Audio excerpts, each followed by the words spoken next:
அத்தை, அக்கா கிட்ட தானே சண்டை, என்கிட்ட ஏன் பேச மாட்டேங்கிறீங்க? ஏமா ராத்திரி மோட்டர் போடுறது இல்லன்னு உனக்கு தெரியாதா என்ன? இப்ப எதுக்கு சிடு சிடுங்கிறீங்க? இனிமே நான் இப்படிதான் இருக்க போறேன். ரொம்ப டூ மச்சா பண்றீங்க அத்தை.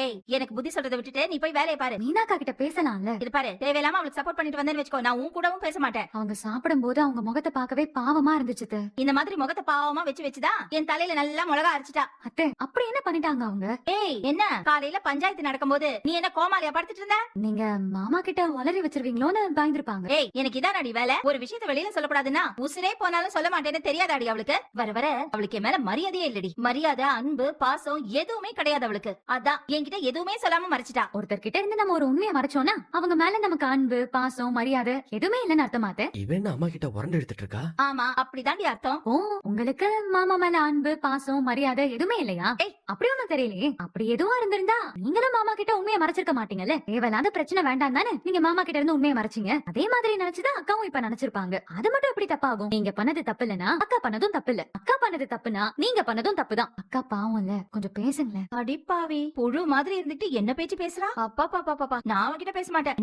என்ன வாயி என்னமோ நினைச்சனே. மா, யார சொல்லிட்டு இருக்க? வேற யாரு? உன் பொண்டாட்டிய தாண்டா சொல்றேன். மீனாவுக்கு வக்காலத்து வாங்கி என்கிட்ட பேசுறா. இத பாரு, மீனா பண்ணது தப்பே இல்லையாண்டா. இல்ல, அவ சொல்றதும் கரெக்ட் தானே. என் ஆளு ஒண்ணு தப்பாலாம் பேசலையே, கரெக்டா தானே பேசிருக்கா. சூப்பர்டா, இப்படிதாண்டா இருக்கணும். செந்தில் மாதிரி நீயும் பொண்டாட்டி தாசன் ஆயிட்டியாடா.